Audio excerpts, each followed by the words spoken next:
Okay, this is our second week of online stuff, and this week we're just going to be doing slope. One thing I wanted to mention before we start, though, is a couple of you got a red on your second quiz, which is okay, but you should do a retake if you got a red. So make sure if you got a red, you're emailing me and asking me if you can do a retake. At this point, you guys, I'm not even making you do an actual retake.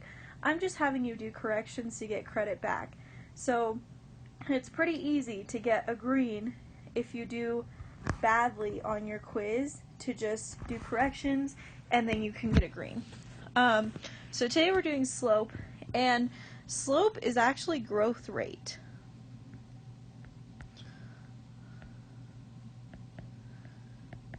And you guys have been doing growth rate for a while now.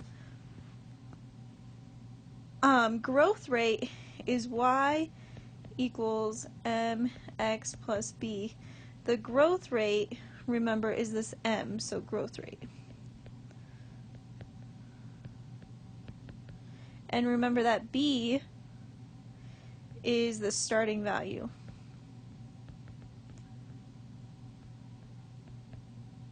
So now we're doing growth rate, it just has a different name. Now instead of saying growth rate, we're always going to say slope, and they're always going to refer to it as slope in math. We're going to add a little bit of a piece onto it today, so that's why we're just doing this for our lesson this week. But it's basically the same thing we've been doing. It's just growth rate. So on your own, I want you all to look at this graph that's graphed here. And this is a graph of a triathlon. This is part of the triathlon. This is the bicycling part. This is 4 different people's times versus distance for a triathlon in just the bicycling portion. So I want you to look at this graph and decide which bicyclists are the fastest and which bicyclists are the slowest, and then decide how you can tell. So go ahead and pause this video and just list them from fastest to slowest. And then the big part I want you to write down is how can you tell. So I want you to decide how you can tell if they are faster or slower. So go ahead and pause, and when you press play, I'm going to go to the next section. I'm not doing this part with you guys, but it is important that you do it. So go ahead and pause.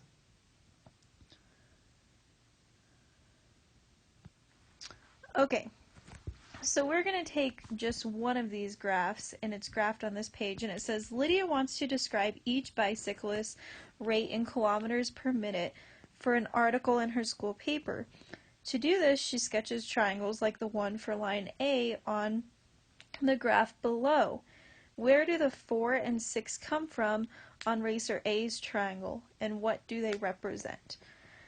So you can see that, and I would definitely write this down because I'm going to give you all of the pieces that you're going to need for all of this stuff on this part. So you can see that the 4 comes from this distance vertically. So this is the y direction. That's where her 4 comes from. The x direction is this 6. And we're going to use that. So we are going to say, and you can see this on C, it says these numbers can be written as a rate in kilometers per minute. So if we say kilometers, kilometers is this vertical distance. So kilometers is distance and it's vertical. And we want to say kilometers per minute. Minutes is time, and that is horizontal. So if we write that, when we say per in math, we're writing a unit rate, which you guys have done already. We're going to say 4 over 6. So that would be our unit rate, is 4 over 6. We call this slope. And I'm kind of trying to keep this in the same colors for you guys so that you can look at this still. When we do this, we have, this was the change in y. So our y-axis is vertical. So it's our vertical change. You guys will also see this written a different way, and this is the way I like to remember it, which is rise. So the rise would be up or down. And then we have the change in x,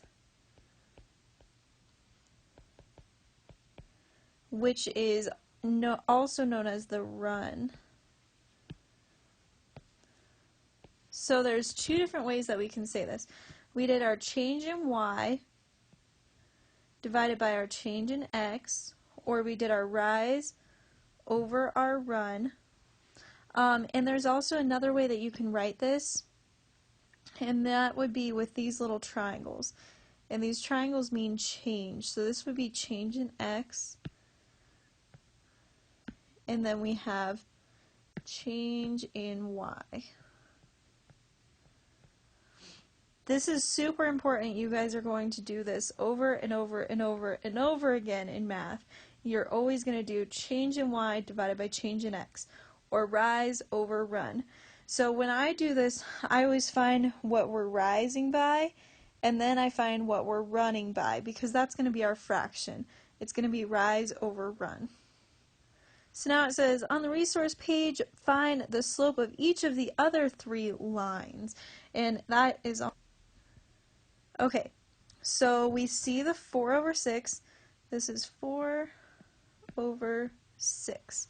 Now I'm going to highlight all my rises for all of these in pink, and I'm going to highlight all of my runs for these in yellow.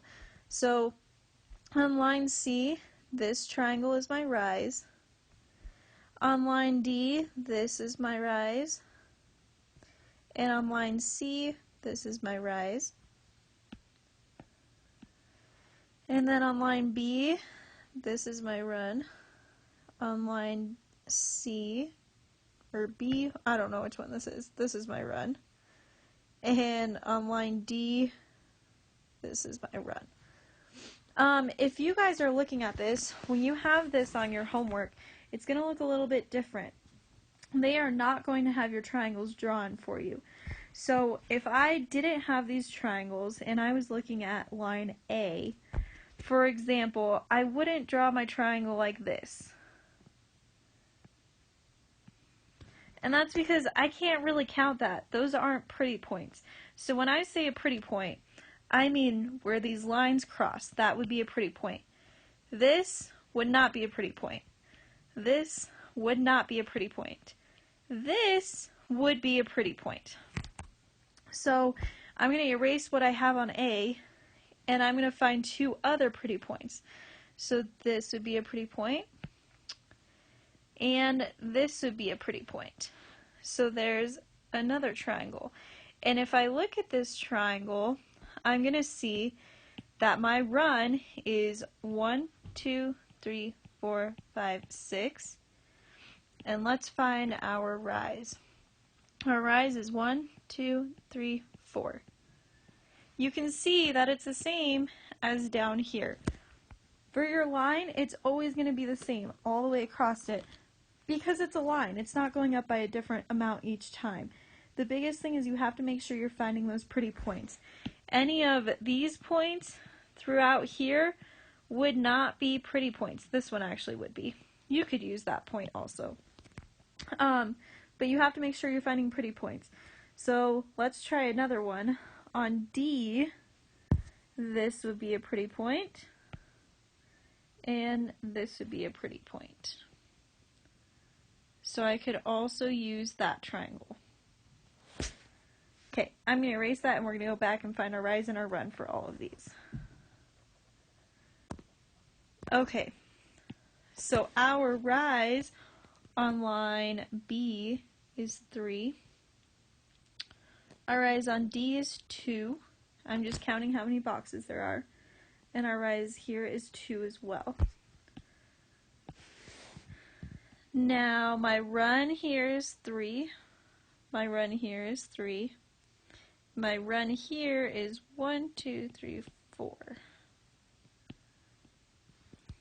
Now, remember we have two different ways we can write this, or several different ways actually. We can say change in y over change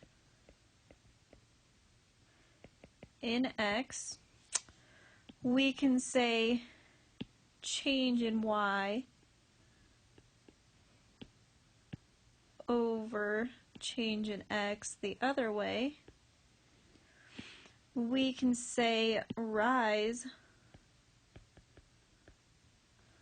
over run. These all mean slope.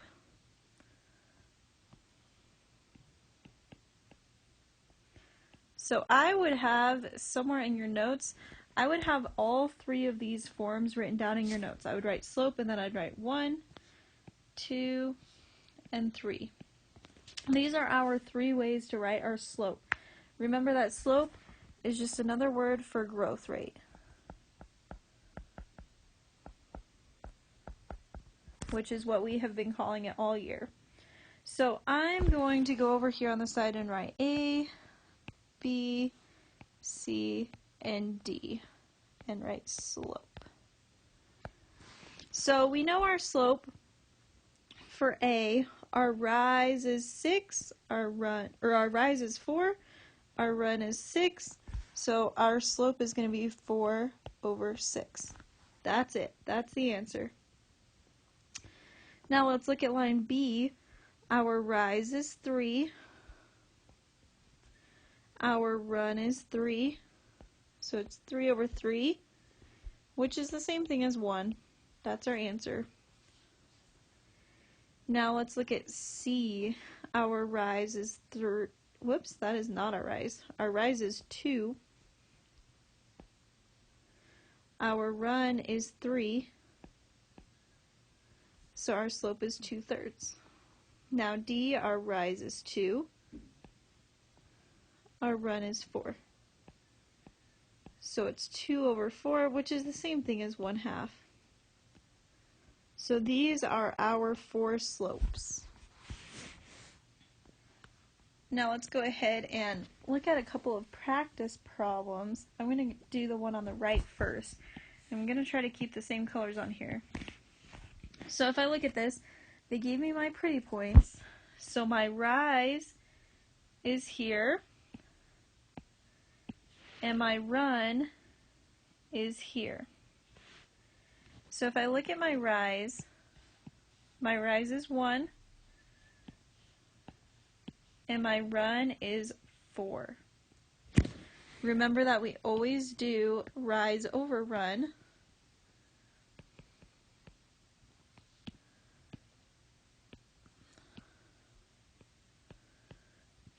So in this case, we are going to have our pink number on top, which is our rise, which is 1, over our run, which is our yellow number, which is 4. That would be my slope. So I would say slope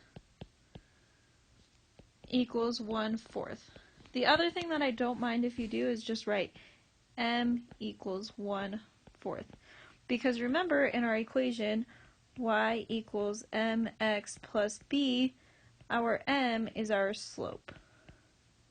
And that's the way you'll see people write it most often, is just m equals 1/4. So now if I look at this other one, I don't really have a rise on here. So my rise would be 0, but my run is 1, 2, 3, 4, 5. So if I do that, my rise is 0, and my run is 5. Well, 0 over 5 just equals 0. So we would say slope equals 0 or m equals 0. That is all the examples I have for you guys. On your homework, you have 8 problems that are just like this. And then your quiz is super, super similar to this. So I'm not going to have a lot of sympathy this week if you don't get a very good grade on the quiz, because it's just like the homework, and I attached the answers to your homework so that you can check your answers. So what you should do this week is, after you watch this video, you should do the 8 homework problems and then click on the answers and check your answers.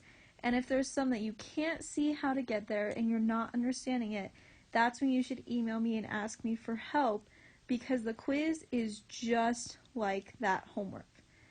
If you do happen to get a bad grade on the quiz, please make sure you email me, but you really shouldn't this week because the quiz is just like the homework and you have your answers to check, so you should be asking me for help if you need help at that point. That's it, so go ahead and do your homework.